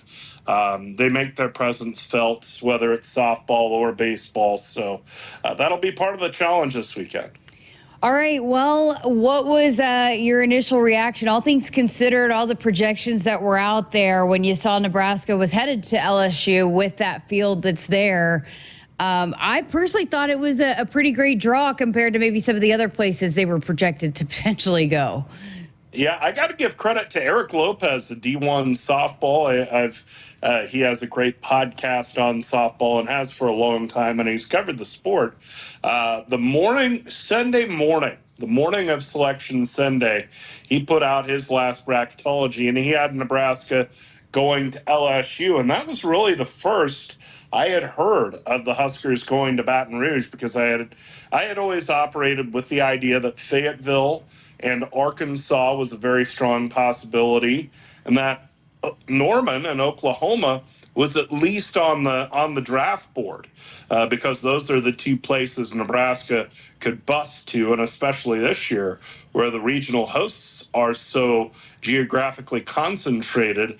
I was thinking they'd save money by any means necessary, and if they happened to have Nebraska and Arkansas's regional, that would have been okay. But I think this is a favorable draw for Nebraska. LSU has good pitching. It's a program that's perpetually in the NCAA tournament. The offense is pretty solid as well, averaging 7 runs a game. So they're a challenge, don't get me wrong, but it's not the sort of overwhelming challenge that an Arkansas might have been with Bree Ellis, their terrific Player of the Year candidate in their lineup, or Oklahoma, just with everything that would be going on around the Huskers playing the Sooners and the Jordy Ball storyline. And so I think the team at the top of the regional is at least a little more favorable than what you might have thought. And then, no disrespect to UConn. They've got a really good lineup, but that feels like a 3 seed you should be able to handle. And then, the 4 seed typically is the team you should be able to beat as a 2 seed. So I feel good about Nebraska's draw. That's the tell you how to build a Swiss watch version of answering what time is it. But I feel good about where Nebraska's situated and the opportunity they have this weekend of getting through regionals and winning this regional. Not to say it's going to be easy, but it's definitely a more favorable look than if they had been sent to Fayetteville or Norman, which were the 2 places I thought they were going. It's been pretty fascinating just to see the reaction from the softball world. And, a lot of people, a lot of folks, a lot of different outlets have this one circled as one of the tougher regionals. And even maybe to the extent of LSU didn't deserve to have this done to them, this tough of a regional. But, they went 12 and they were 500 in the SEC. They were, 9th in the SEC? I think they... Sure. It's not like they were undefeated in the SEC. So, but it's just pretty, I think there's going to be a lot of eyeballs is what I'm getting at on this regional specifically, because I think a lot of people are penciling in maybe Nebraska could pull one of the upsets in this first regional weekend. Yeah, I think this one has been circled as a regional where the 1 seed is on upset alert. And, Nebraska's going to be one of the tougher 2 seeds. You feel good about what they're doing offensively. Yes, the UCLA game was kind of a step back, but let's be real. Terry was the best pitcher Nebraska had faced in 6 weeks at least. I don't know that they had faced anybody that good in Big Ten season, so that was a tough adjustment for them. And so, I feel, the regional typically comes down to your pitcher. And where Nebraska has somebody who has gotten through 2 regionals, gotten through 2 super regionals, gotten through 2 Women's College World Series, when you have somebody like Jordy Ball as your lead pitcher, that raises your ceiling pretty substantially. So I'm not surprised that there's been a lot of buzz around Nebraska getting through this regional. Like I said, it's not going to be easy, but it does feel like it's doable. So let's, I guess, start with the first game that, again, Nebraska has to win. You got to beat teams to get to the other side of this. So UConn is up first before you could even talk about LSU. Tell us, as you're diving into this one, what you're learning about this one other than they smoked Creighton in the conference title game. And I thank them for their service in that respect. They're just a great offense. That's what really catches your eye. Not to say the pitching is bad, but, offensively, when they're averaging 7.5 runs a game, they're hitting .325 as a team. I mean, this is a team that can hit the ball. And Grace Jenkins, who's their starting catcher, she's one of the best mid to small conference players in the country. I mean, .425 average, 21 homers, 19 doubles. She's circled, highlighted, bolded, underlined the whole thing on the scouting report of their offense. They also have some small ball threats. I mean, Lexi Hastings stole 29 bases this year for them. So I think especially the top of the UConn lineup is going to be very difficult to keep totally quiet. Peyton Kinney, their top pitcher, has pitched well in the Big East, but I feel like she's going up a step in weight class this weekend against Nebraska. So I feel like she'll be a bit of a challenge, but somebody the Huskers should be able to handle. She's not been dominant, but they're going to have to score some runs to win because I think UConn can put some runs on the board. What do you foresee the pitching game plan looking like to start this thing off? Well, I haven't spoken to Rhonda Revelle about it, and I'm not sure she would reveal it to me even if I asked. But I would be surprised if anybody other than Jordy Ball started, especially with Nebraska in the winners bracket. With that said, depending on how the early part of the game against UConn goes, don't be surprised if Nebraska pulls Jordy Ball from the game and puts a Hannah Cammonson or a Kylie McGee into the game to try and finish it off. But with that said, I think it's going to be a pretty heavy dose of 98 really all weekend. She's definitely Jordy's definitely conditioned in a way to where she can be a workhorse for you in an NCAA tournament situation. Though the loss to UCLA was disappointing, one of the saving graces of it was that it saved 7 innings from her arm and from her legs. And so she's fully rested. She's ready to go. I think Nebraska will want to come out and set the tone and get a chokehold on the UConn game early because, I mean, if you drop that first game, you have to win 4 straight games against really good competition. Nebraska did that in 2014 in the space of 24 hours, but you don't want to live that way if you don't have to. So if you win that first game and then you win that second game, then you're really in great shape, which is why I think Nebraska will start Ball, but I could see them, especially if they get a lead early, getting her out of the game, putting in McGee and Cammonson, who have shown themselves to be at least serviceable in this spot, and have Jordy at full go for that second game of the regional on Saturday against LSU, which is really the pivotal game of any regional. So then the other game, we've talked a little bit, LSU and Southeast Louisiana, which people are saying maybe shouldn't have been a 4 seed, that it's not a cakewalk game for LSU to advance either. So that might change up how they approach their pitching as well going into the weekend. But I guess give us a brief synopsis of the other 2 teams that Nebraska could face this weekend. Well, LSU's traditionally a pretty strong pitching team, and they've been good in that respect this year, maybe a step back from where they've been. Sydney Berzon has a 2.59 ERA, and Jaden Hevener is right in that 2.79 range in terms of ERA. So they've got two good pitchers, but not dominant pitchers. The offense has been pretty good, 7 runs a game.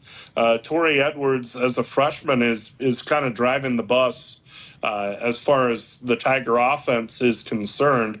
Of course, Baton Rouge is a really tough place to come in and win in any sport, so you're going to have to play against their crowd as well.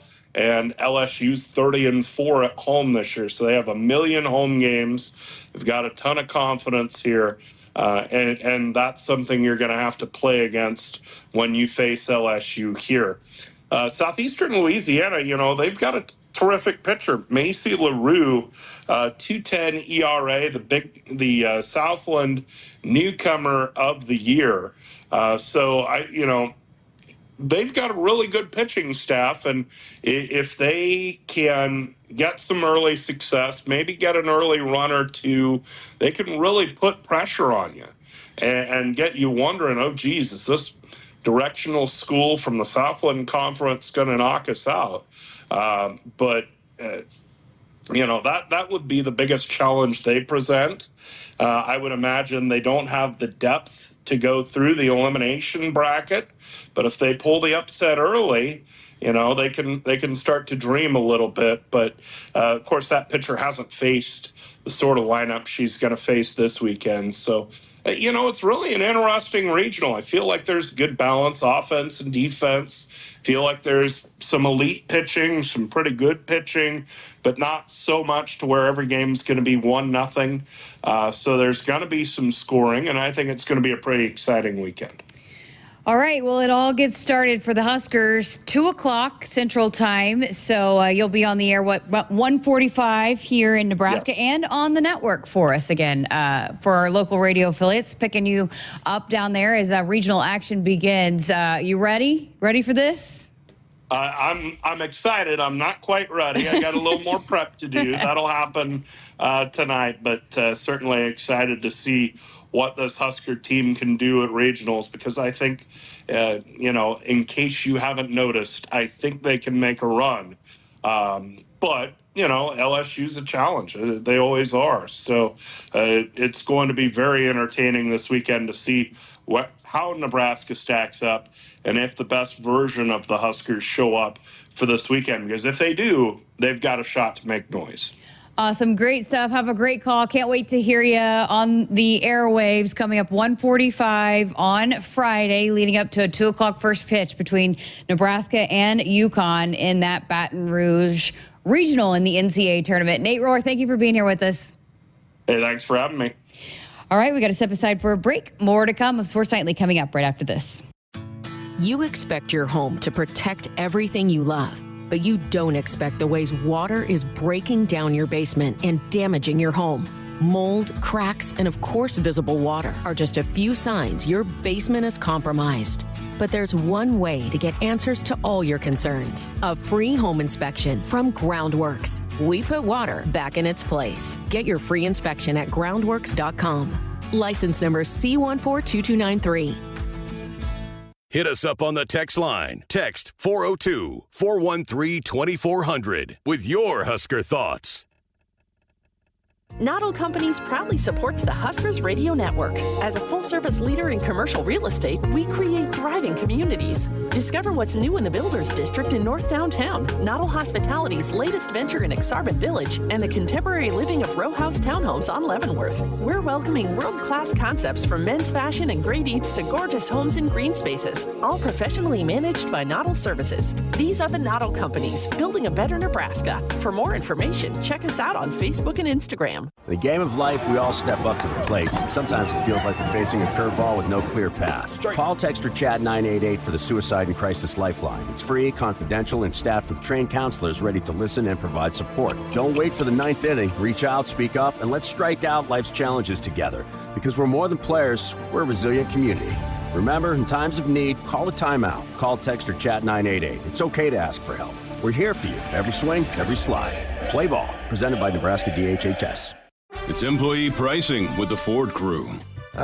Employee pricing for everyone. A great time to buy. Now everyone pays what we pay. On Ford trucks. So you can tow what we tow. SUVs. Carpool like we carpool. And Bronco Sport. Off-road like we off-road. But what about my parking spot? It's just employee pricing, not parking. What a relief. I love that parking spot. Now get employee pricing available across a full lineup of Ford trucks and SUVs. Employee pricing, you pay what we pay. Only from your local Ford dealer. Oh, should I make name tags for everyone? It's employee pricing for everyone. They don't actually work here. Can I still make them? Sure. Available on the purchase or lease of select new 2024 and 2025 Ford and Lincoln vehicles. U.S. residents only. Prior purchases and AXZD plan ineligible. Place a retail order or take delivery from an authorized Ford or Lincoln dealer stock by 7/7/25. Exclusions apply. See a participating dealer for details. Your Nebraska Lottery has a monopoly on fun. Actually, it's our new $5 Monopoly 10X scratch ticket, and it's also part of a terrific second chance promotion. Until July 22nd, enter any non-winning $5 Monopoly 10X scratch ticket online for a chance to be one of 10 weekly winners of $1,000 or the grand prize of $10,000. Pass go and enter today. $5 Monopoly 10X top prize odds 1 in 114,000. Monopoly is a trademark of Hasbro. Hasbro is not a sponsor of this promotion. On game day, every play counts. Now imagine having the same level of control in your field. Valley is where farming meets end zone efficiency. With AgSense remote irrigation technology, farmers become the MVPs of their fields. Real-time play-by-play control means you're always ahead of the game. Score big with simplified irrigation technology from Valley, improving your life both on and off the field. Find your local Valley dealer at valleyirrigation.com. The Huskers Radio Network Broadcast Center is sponsored by Akrs, the Midwest premier John Deere dealer, supplying the equipment and service to advance agriculture and much more. Akrs, solutions for every field. Got a couple segments left here on Sports Nightly, and we're going to have some fun here in this segment. We like to do picks here on this program, whether it's football picks, we've done golf picks, we get a little competitive, and so we're going to do it here for the PGA Championship. I believe for the Masters, my pick was right, your pick was wrong, Nick. What happened? You and made like three really picks, and they were all wrong. Yeah, I know. So I was excited that I brought up somebody that might be in the mix, and I didn't even take him, and that was Justin Rose, so that's fine. Okay, so what we're going to do here today, we got a couple of the interns also participating here in this one tonight, and Camden is going to be texting in his picks, and then we're working on Russ. You got a hold of Bella yet? Okay, so this might not work out. Okay, she said she's not seeing you calling her, so she might just have to text in. So I guess we'll have a couple texts. I was gonna have Bella, our new intern, who will be joining us in the fall. She helped us out with a little bit in spring football, but so she'll be one of the new. We talked about the graduation, right, of some of our older guys, yeah. And so she's one of the new batch of interns, and so I was like, well, this will be a good kind of kickoff for you to join in on the PGA picks. Trial by fire. I love it. But we're having some problems getting her on the line. So anyways, I guess we'll go ahead and start. But she had the first pick, so I'm not sure what to do here. So let me see here. Tell her she's on the clock. Give her 30 seconds, and we can do like a draft thing. Like you and I can be the analysts talking about who should be the number one pick, and then when we get the pick is in, we'll get the do-do-ding, and then we'll go. Can you keep doing the? We do the jingle. Okay. The chime. All right. Is the pick in? So what I did, this is live radio, folks. I put it into like a spinny wheel online. I just picked a random name generator, and she was the first one, which and then Camden was second. I'm third. You're fourth, and it's going to be a snake draft. And what we're going to do is we're going to each pick one golfer each round, and then we've done this before in the past with Greg and the big dog Searles, and it's your total winnings of your three golfers. So you don't necessarily, I guess, have to have the winner, but it just makes things a little bit more interesting than just have one pick. So she texted in. We're still going to work on trying to get her live joining us, but she has the first pick. The first pick is off the board, and it is Rory. She's going with Roy McIlroy for her first pick. So nice first pick there. Let's see. Camden is going to be picking next, and so I'm waiting his text. Not ideal to have two texters here. I'm going to be honest. I should have separated that. In fact, I think I will.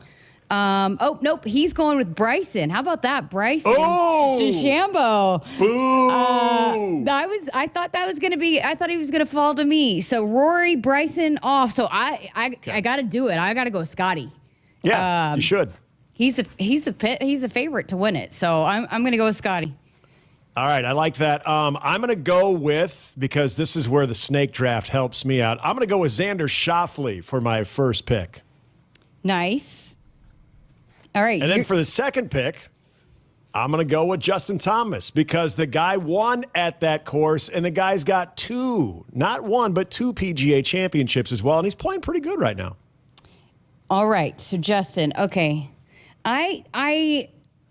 This is not going how I thought it was going to go. So I guess, how do I not go with Jon Rahm? So I guess I'll go with Jon Rahm. All right. I might mix it up and go a little off the beaten path for my third pick. We'll see how the rest of the picks go. So Camden I got a sleeper for my third. Camden is on the clock. We'll see who he goes with his second pick, and then Bella will be next. Oh, he's going with Oberg. Ludwig. So Camden. All right. So now Bella, if you can hear me, you're on the clock back to back. It looks like she had tried to call in, Russ. So I don't know. The couple of texters going back and forth, but okay. So I don't know if she can hear me.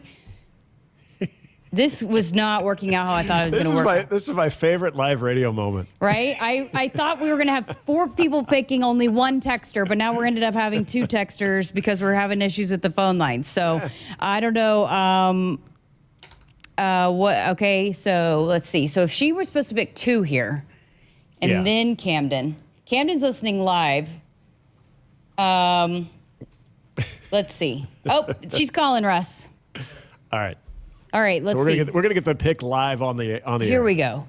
What? Wow, this is what a train wreck here. Maybe we should go to break. we're still getting the job done though. The job will be done. This is what we're gonna do. I'm gonna go ahead and work in our last break, and then we're gonna pick our final pick on the other side of this break.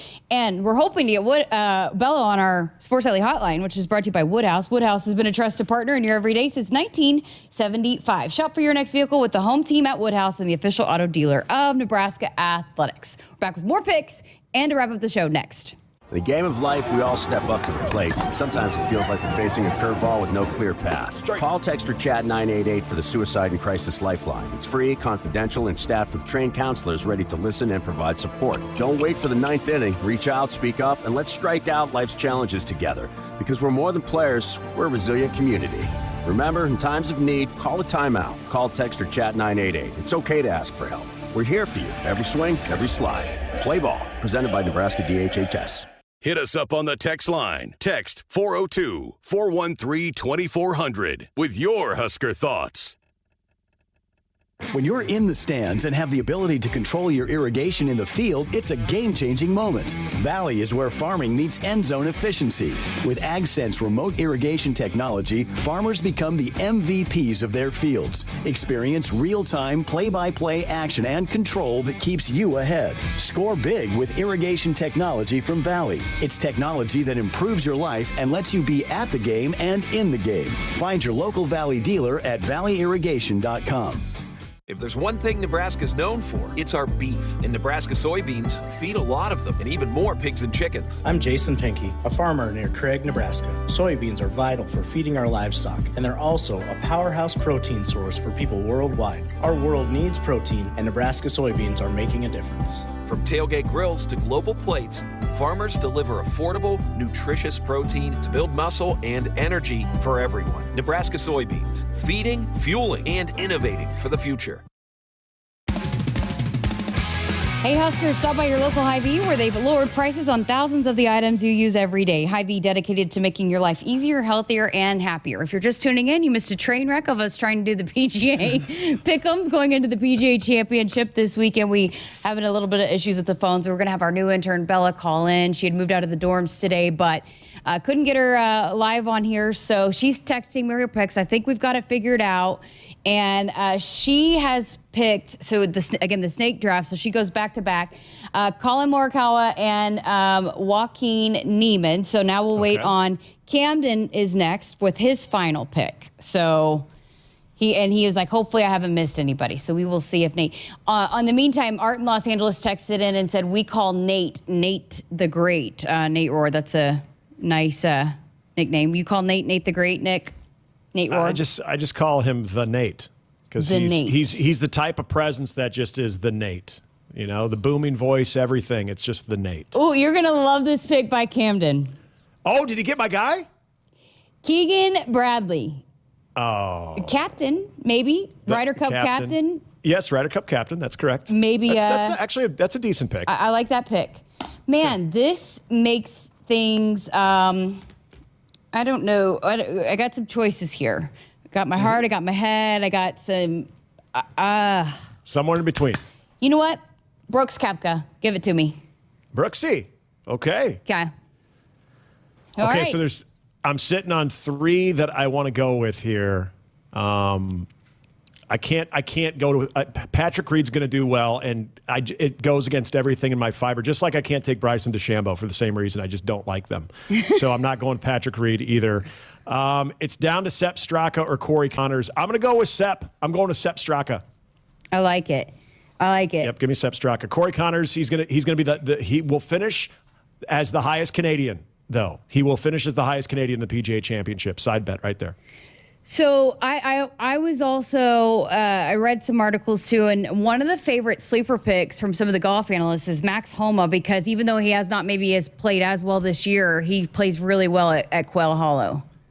Yeah, the Max. See, that's the whole trust factor. Like I want to pick Jordan Spieth because I think he's better than now that he's past that wrist injury, and this is the major that has his full attention since 2017 because this completes the Grand Slam. But like Jordan Spieth, I can't go with Max Homa because I don't trust their game right now. They'll give you one amazing ride on a Thursday or a Friday, and then all of a sudden they're shooting 6 over on a Saturday. So I can't trust either one of those guys right now. And Victor Hovland, I've been a big fan of Victor Hovland, but he's let me down so much that I couldn't go with him. When we were doing these picks last year, I would pick him every year and every time. Every time I picked him, he didn't win, and when I didn't pick him, he would win. So I don't trust him. He's lost my trust. That's fair. There are quite a few golfers on this list. I think Justin Rose, because if we got into the whole lock to finish in the top 10, Justin Rose is usually, for every major that I ever have any of these types of wagers on or just having the friendly wagers, Justin Rose is usually in there. I don't know if there's a Masters hangover for him, so I don't even know if he would be a lock for a top 10, but I know his odds are okay. I'm with you on Hovland. Hovland, just right now on his strokes gain, not where I would love for him to be if I'm going to go all in on him right now. Here's another one that's kind of interesting that I'm going to throw your way that wouldn't shock me if he had a decent go at it. And that is actually Will Zalatoris. Zalatoris, remember, it was 2 years ago when they played in Oklahoma, in Tulsa. He was right there in the mix. That was the one that Justin Thomas's last PGA Championship that he won. But Zalatoris is actually not, in a very sneaky way, is not terrible at majors and kind of hangs around. So there's another guy that I think, especially in the PGA Championship, where he's shown that he's played pretty well. He's a guy that I don't think is getting talked about a lot, but wouldn't shock me if he's hanging around on Sunday. Between texting and just trying to get the Bella on the line, I have no idea who picked what. I'm going to have to go back and re-listen to this segment. But I don't even know who has what. Do you know who you picked? I think I got Scotty. Yep, you got Scotty. Rahm. Yep. And Brooks. Yeah. Hey, that's a solid three. That is a solid trio. That's the who's who of golf. Yeah, it is. Okay. I got Justin Thomas, Xander Schauffele, Sepp Straka. Camden's got Bryson. I Did he get Morikawa? Bryce, no. Camden got Oberg and DeChambeau, Oberg, and Keegan Bradley. Bradley. There you go. Yep. And then Bella definitely had Morikawa. Rory, Joaquin, and what? Yeah. And she had Morikawa. Call it Morikawa. Yeah. So, yep. We will see. This is again another one where I feel like I like where golf is at, where a lot of different players can be in the mix, and it's not like, oh, we know who the guy is going to win every week. Well, and that's so the bet everybody was trying to take right now, Jessica, was the Rory, Scotty versus the field, and I think everyone was like, "Well, you take Scotty and Rory, right?" I wouldn't, especially the PGA Championship, because this is a loaded field. That if you were to throw in maybe JT, and it makes me want to throw up a little bit, Bryson DeChambeau, if you added those two to Scotty and Rory, I might take that foursome over the field. But Scotty, Rory versus the field, I'm still taking the field because it is so deep. So I thought you had gotten to where you kind of can stand Bryson DeChambeau. No, it's all an act. Oh. Yeah, not me. His whole thing, I'm the fun-loving guy now. It's an act. It is such an act right now. The guy's got good PR people because what he was doing before wasn't winning them any favors, and now he's like, okay, now I'll be like the guy who's just the totally cool guy. I'm sorry. We all saw his true colors before he went to live. The guy's a goober. I'm sorry. I'm saying it. He's a goober. Well, I don't trust him. Obviously, he's a good golfer. He's a great golfer. His PR team has worked on me because I like it better now than I did. Yeah. So I guess I'm a test subject that it worked on because I watched some of his YouTube channels. I'm like, I like that guy. I used to not like him. Now I like him. Yeah, I'm easy to sway back in your favor. It's fake. I don't stay mad forever, I guess. I don't hold grudges. Good for you. We should all be that way. Okay, but that being said, we did the draft and we're doing the 3 players. Who is your pick to win it? Who do you have to win it all? I'm going to go with Xander Schauffele. Yeah, I'm going to take Xander. Oh, look who you got there. Yeah. For those of us on the YouTube. Who's going to win the PGA Championship? Right. Oh, you're a big Rory fan, aren't you? What do you say his name? Rocket Boy. Yeah, he calls him Rocket Boy. but yeah, Reese is going to take Rory. I'm taking Xander Schauffele. I'll go with Scotty. I'll stick with it. I like. Scotty. I mean, although Scotty's I wouldn't be surprised if Rory goes back to back now that he won one. But yeah. Anyways, should be fun. I always love the majors, watching golf. But we have to balance it with watching some softball over the weekend. I'm excited. I think there's a lot of interest now. A lot of people paying attention to the softball team going into the postseason.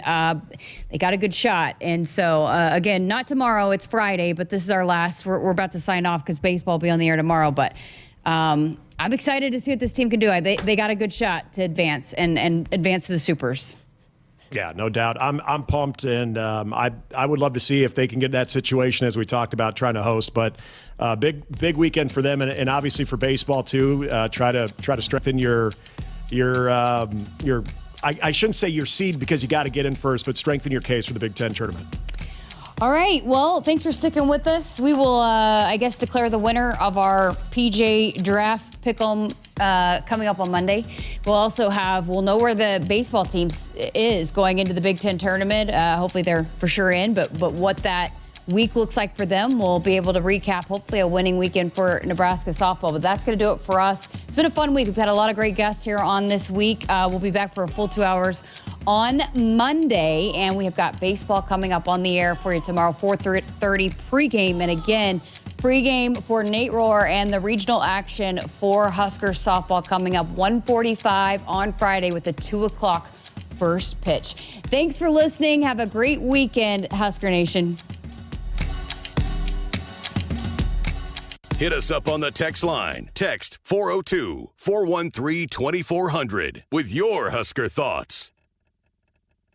Want to boost Nebraska's economy and help the planet? It's as easy as filling up your tank. Switch to soy-based biodiesel to cut greenhouse gases by up to 74% and support biodiesel growth. I'm Greg Anderson, a farmer near Newman Grove, Nebraska, and biodiesel has transformed our farm.